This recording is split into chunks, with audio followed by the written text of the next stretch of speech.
Claymation is, in my opinion, probably the coolest form of animation there is. I think a lot of people probably made little guys out of clay and moved them around as a kid, whether you actually turned that into an animation or not.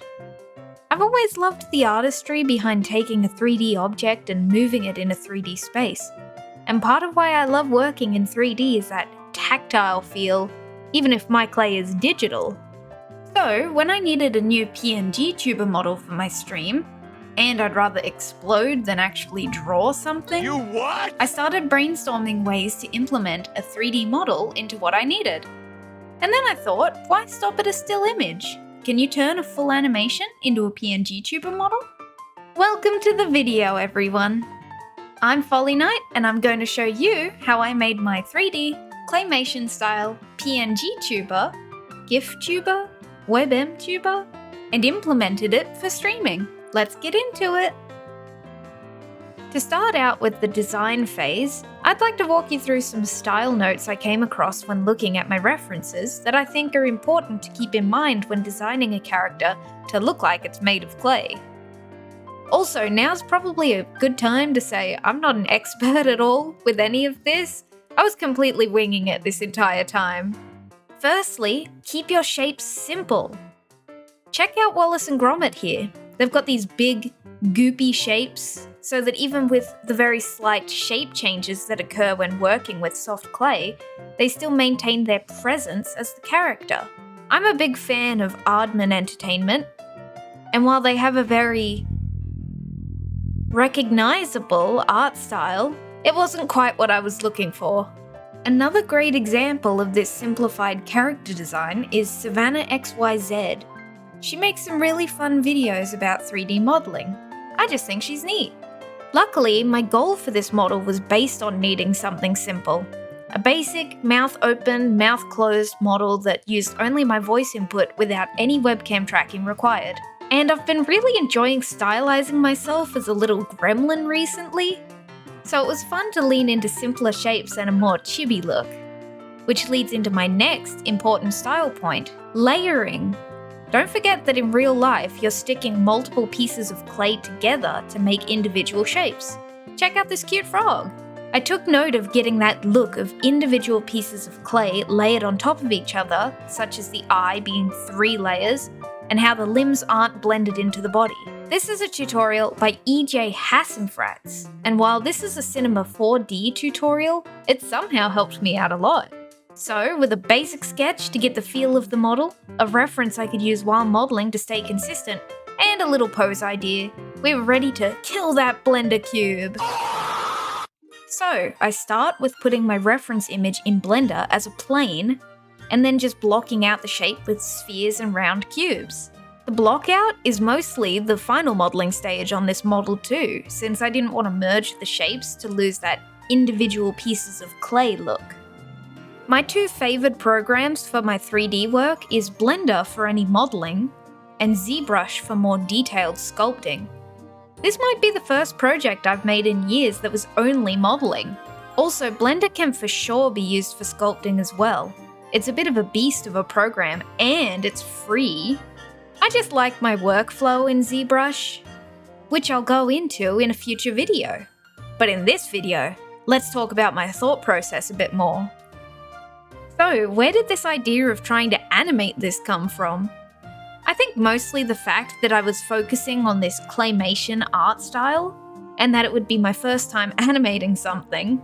I knew I could cover my shortcomings by utilizing the lower frame rate of older stop-motion works, alongside the goopiness of the procedural clay material I'd be using. I'd recommend it, honestly. Claymation can be breathtaking and precise, or it can be something you made in grade 4. Did anyone else have to film a claymation drink driving PSA in primary school? Or was that just me? Another thing you might be asking is, why do you need to make a new model? I didn't really. I could have rendered out 2 still images of this model, but I think I wanted to try something new.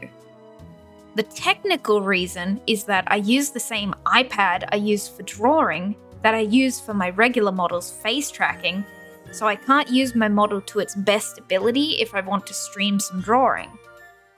There's also the option I could have simply used the webcam, but I've had issues in the past running some games on certain engines while using my 3D tracking software. So I thought it'd be a good idea to have a simple voice-activated PNG on hand. So the stupid answer to that question is, I made a 3D model to avoid drawing, so I could use the model while drawing. Finishing up with the modelling, I moved on to the procedural clay material. I directly followed this tutorial by Planetary Luke. I have a little bit of knowledge of making materials and nodes and stuff in Blender. It's worthwhile learning, but it can be a bit complex. My material didn't come out quite like the tutorial because I was working at a larger scale, I think. So always check the real life size of your model. My last model broke programs because I like to work really big, and she was like 8 meters tall in real life. Check your size before you rig, lest this happen to you. So after checking how tall your model is, let's rig and weight paint. Ew. I don't mind making the bones for a rig, but we all hate weight painting, right? If you don't know what weight painting is, imagine it's kind of like you're making the muscles of the model, while the rig is the bones. It sucks. The other thing I did in this stage is make some blend shapes.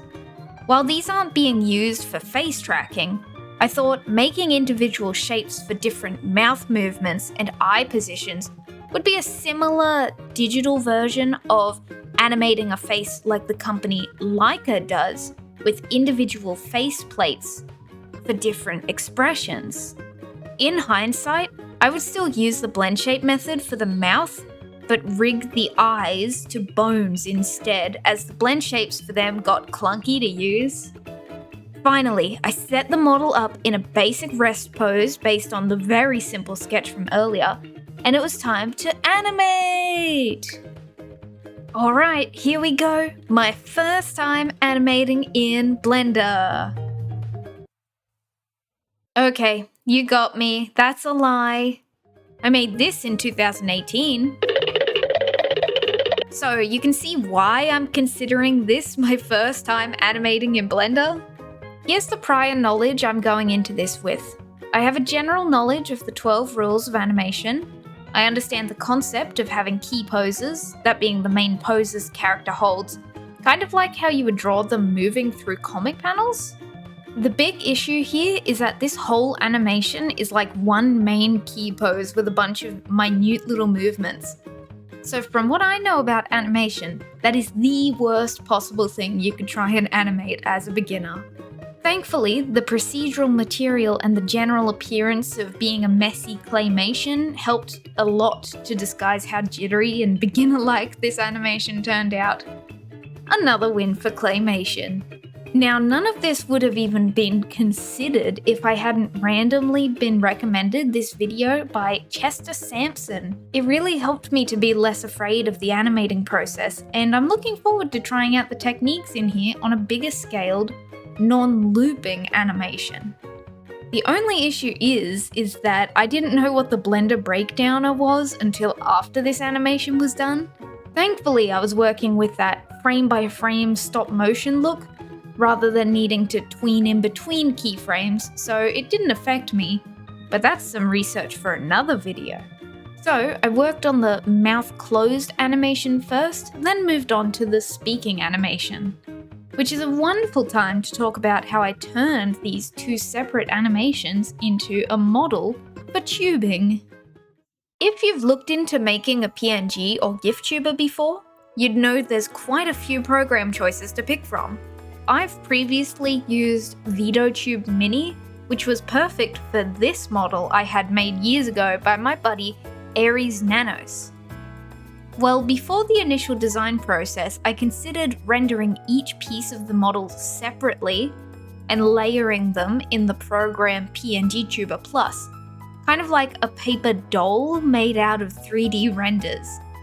If you try that method, let me know because that sounds cool as heck and I want to see someone do it. Anyway, the issue that came up was that I realized after some test renders that I probably didn't want to reduce the quality of these animations by converting them into GIFs. So I had to utilize video files that allowed for transparency, which turned out to be WebM. By the way, here's my render settings for saving as a WebM with transparency. Unfortunately, I couldn't find a PNGtuber program that allowed for video files, so I had to get this thing working entirely in OBS, no secondary software. My saving grace was this video by Andy. In it, he shows how to use the Move Transition plugin for OBS to show and hide two different images based on the input from your microphone. The only thing I had to change was I used my WebM files instead of still images, and for some reason my easing had to be turned all the way up to around 80 to stop the images flickering, so give that a try if you have that issue. And with that, my 3D PNGtuber was complete!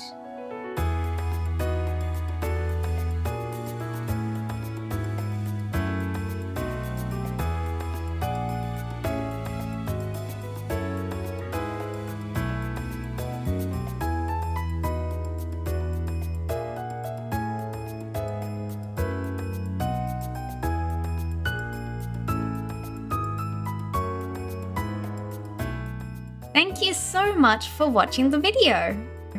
Gave you any ideas to spice up your VTubing experience? Please let me know down in the comments below because I'd love to hear from you.